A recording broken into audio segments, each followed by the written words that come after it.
encontramos con el doctor Alfredo Memigeneri, la licenciada Nilda Huerta y su servidora Erika Itiel. Bienvenidos al podcast de Vive la vida con diabetes y obesidad, de Diabesidad. Cada semana encontrarás en nuestros podcasts información interesante, pero sobre todo que podrá ser entendida por cualquier persona. Nuestro objetivo es motivar e inspirar el cambio en personas con diabetes y obesidad. Generar información adecuada para que tomes la decisión de hacer un cambio hacia un bienestar físico, mental e incluso espiritual. ¿Y por qué no? Recuerda, somos Diabesidad. Síguenos en nuestras redes sociales, en Facebook, Instagram, YouTube. En nuestra página web nos encontramos como diabesidad.com.mx. Para nosotros es muy importante tu opinión, así que te invitamos a dejarnos tu comentario y tu me gusta en nuestras redes sociales. Y comenzamos. Hoy hablaremos de obesidad. Ya hemos hablado mucho sobre lo que es diabetes, empezamos a hablar sobre la definición que es diabetes, empezamos a hablar de los factores que favorecen que una persona pueda tener diabetes, hablamos sobre lo que es resistencia periférica a la insulina y cómo finalmente la diabetes es un problema multifactorial. El día de hoy vamos a hablar de la definición de obesidad, teniendo en cuenta que son enfermedades muy similares, y cuando estábamos hablando de resistencia periférica a la insulina, estábamos hablando de que mucha de la problemática de diabetes empieza desde muy jóvenes, cuando empiezan a tener niveles altos en relación a insulina, se llama hiperinsulinemia, y conforme vaya pasando el tiempo, a la gente que está teniendo problemas de sobrepeso y obesidad, va desgastándose, por decir algo, de una manera más sencilla, el páncreas, hasta que finalmente truena el páncreas y entonces se produce el problema de diabetes. Sin embargo, por eso la diabetes y la obesidad van íntimamente de la mano, porque la fisiopatología de la obesidad, es decir, las causas que generan que una persona tenga obesidad, son muy similares a las mismas causas que hacen que una persona tenga diabetes. Pero en sí, ¿qué sería o cuál sería finalmente una definición de obesidad? A través del tiempo se ha tratado de buscar una definición clara y sencilla que pueda ser factible de reproducir en muchos momentos. Y la manera más sencilla de poderlo hacer es conociendo el índice de masa corporal. Cuando este índice de masa corporal en personas, cualquier persona normal, debe estar entre 20 y 25. Sin embargo, cuando sobrepasa 25, tienes problemas de sobrepeso. Cuando llegas por arriba de 30, ya tienes problemas de obesidad. Y cuando tienes problemas, pues pasas 40, tienes un problema que se llama obesidad mórbida. Es decir, este valor de 20 a 25 es la pauta de que todos deberíamos estar en ese índice de masa corporal. Pero en sí, y por eso es importante la definición que podamos hacer y que pueda ser más entendible. Estos son números que se sacando constantes y tratando que en determinado momento a un grupo en general, vamos a hablar de los mexicanos, traten de estar entre 20 y 25. ¿Okay? Sin embargo, hay muchos factores que pueden influir en esto, y tan es así que hay grupos que dicen que no es lo ideal, pero sin embargo sí es una pauta importante para que podamos entender este problema. Vamos a imaginarnos, ya habíamos hablado en los podcasts anteriores, no sé si se acuerdan, que teníamos 4 diferentes tipos de masas corporales bien definidas. Una es la masa ósea, otra es la masa agua, otra es la masa grasa y otra es la masa muscular. Entonces, masa muscular, masa grasa, masa ósea y masa agua. De todas estas, la parte más importante es la masa agua, ¿no? ¿Por qué? ¿Por qué? Porque es la que permite que nosotros vivamos. El agua es la que está dentro de las células y la que está fuera de las células. Es el componente más importante. Nosotros somos agua finalmente. En la mayoría no nos podemos deshidratar. Cuando perdemos un 5% de nuestro cuerpo, en cuestión, cuando un niño pierde 5% se deshidrata, ¿no? Sí. Entonces no podemos perder una cantidad de agua en forma muy importante. Cuando pierdes más del 15% en agua, tienes una deshidratación muy severa, habría que ponerte suero y eso para tratar de recuperar. Cuando tienes un vómito o diarrea de esas horribles, pues entonces tienes finalmente la posibilidad de deshidratarte en forma muy rápida. Y el agua se pierde y se baja muy rápido. También hay que tener en cuenta ese dato que les acabo de decir, guárdenlo al ratito que estemos hablando de esto, porque el paciente que en determinado momento quiere bajar de peso, se preocupa muchas ocasiones, entonces va a lugares donde les dan esas gotitas maravillosas y les dan una serie, y lo que hacen es que pierdan líquido, normalmente es diurético. Se deshidratan. Se deshidratan. Cuando orinan mucho, ¿no? Cuando vas al gimnasio, te metes al gimnasio y de pronto ya sales, no sé si vienen esos cuates que están en el gimnasio. Ajá, sí. Y se pesan y dices, ya bajé 1 kilo. Bueno, el ejercicio. Entonces vas es agua. Y entonces te tomas después 1 litro de jugo de afuera y lo recuperaste. ¿No? Un juguito verde. Un juguito de un parte y entonces ya recuperaste el peso. El agua hace que bajes y subas muchísimo. Es súper importante, pero es uno de los factores que más fluctúan. ¿No? Entonces es importante tener en cuenta ese dato. De hecho, tan es así que cuando tú te vas a pesar y te estás haciendo un tratamiento para tratar de bajar de peso y en determinado momento llegas y tomaste mucha agua, a pesar de que el agua no tiene calorías, resulta que subiste 1 kilo, pues porque tomaste 1 litro de agua precisamente y está dentro de tu cuerpo y por eso pesas, ¿no? Esa es gran problemática que los que nos dedicamos a bajar de peso nos encontramos. La gente quiere bajar mucho de peso y entonces toma mucha agua. ¿Cierto? Y evidentemente cuando llegas y te subes a la báscula, resulta que en determinado momento pesas más. Como cuando vine y que me pesaste y que yo hice un drama porque dije, no, es que ya subí de peso. Y me dice, a ver, te acabas de tomar, no sé, creo que me tomé un Vive 100 o algo así. Dice, te acabas de tomar un Vive 100. Me dice, me pasa una botella, me dice, a ver, pésate. Ya, era tanto, ¿no?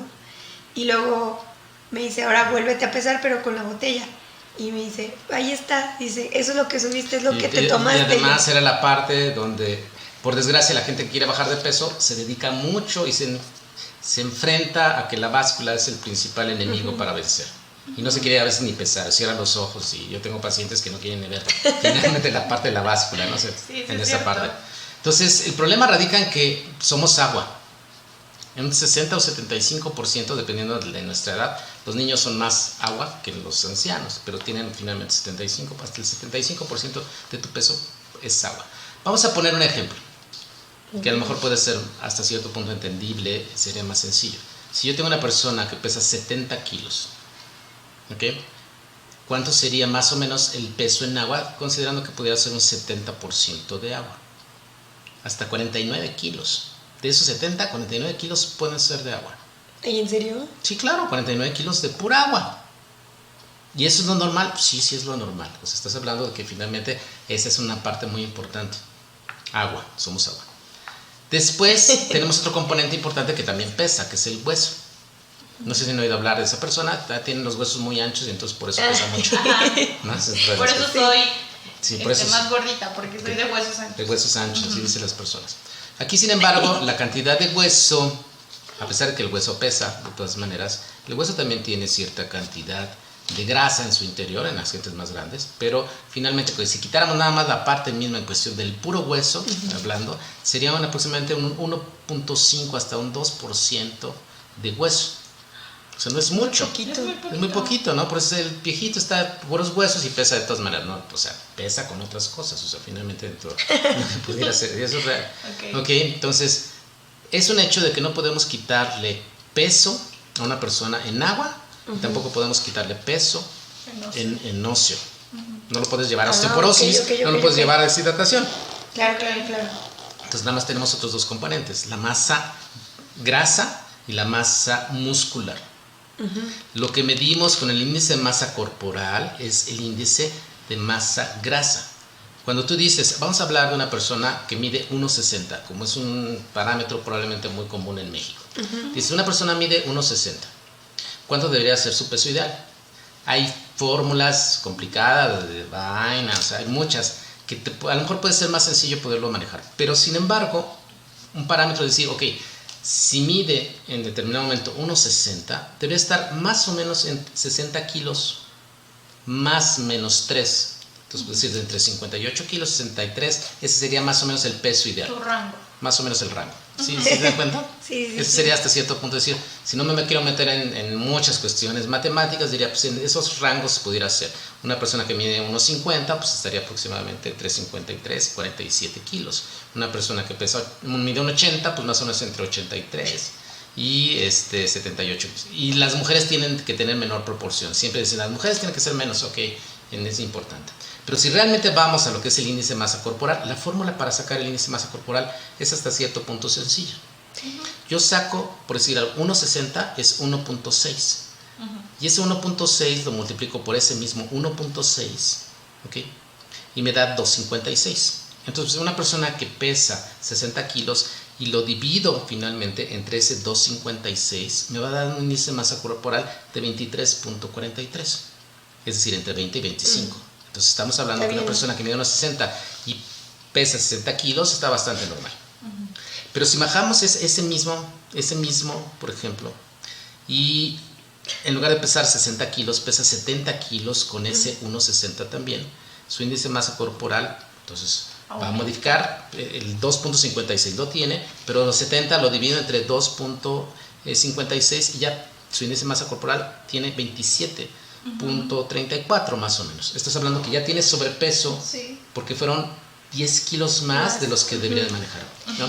Y una persona, antes de que se me vaya la idea, porque si no se me vaya, Sí. cuando en determinado momento tiene 80 kilos y mide unos 60, igual esos 80 kilos lo divido entre 2.56 y me da un índice de masa corporal de 31.25. Habíamos dicho entonces que entre 20 y 25 es lo normal, Ya es obesidad entre mórbida, 25 y 30 tienes problemas de sobrepeso y por ahí, por arriba de 30 ya tienes 31.25. No es obesidad mórbida, tiene obesidad. Cuando pasa por arriba de 40 ya es una obesidad mórbida. Entonces estás hablando que una persona que mide unos 60 con 60 kilos es normal. Si pesa 70 ya estás hablando de que tiene sobrepeso, y cuando pasa de 80 ya tiene un índice muy importante de obesidad.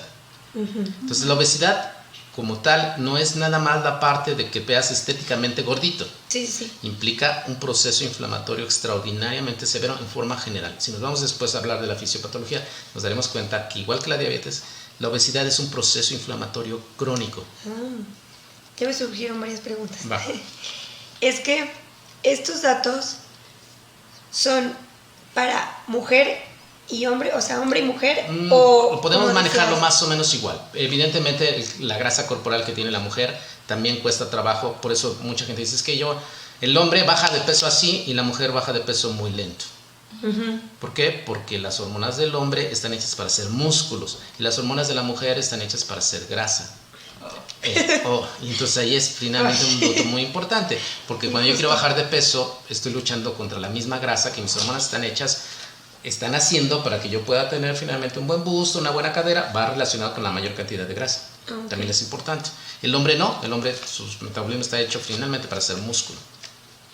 Entonces, más o menos estamos viendo entonces la parte importante del índice de masa corporal te da la posibilidad de que tengas sobrepeso y obesidad. ¿Cuál es el problema en México?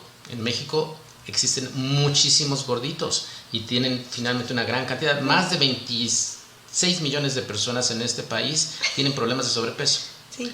Y más de 22 millones al menos tienen problemas finalmente de obesidad. Estás hablando que de 120 millones, pues aproximadamente una gran proporción, más del 30% tienen problemas de sobrepeso, tienen problemas de obesidad. Estamos hablando de un problema de salud extraordinariamente importante, donde no es nada más la imagen de ser gorditos, sino finalmente el proceso inflamatorio en forma generalizada.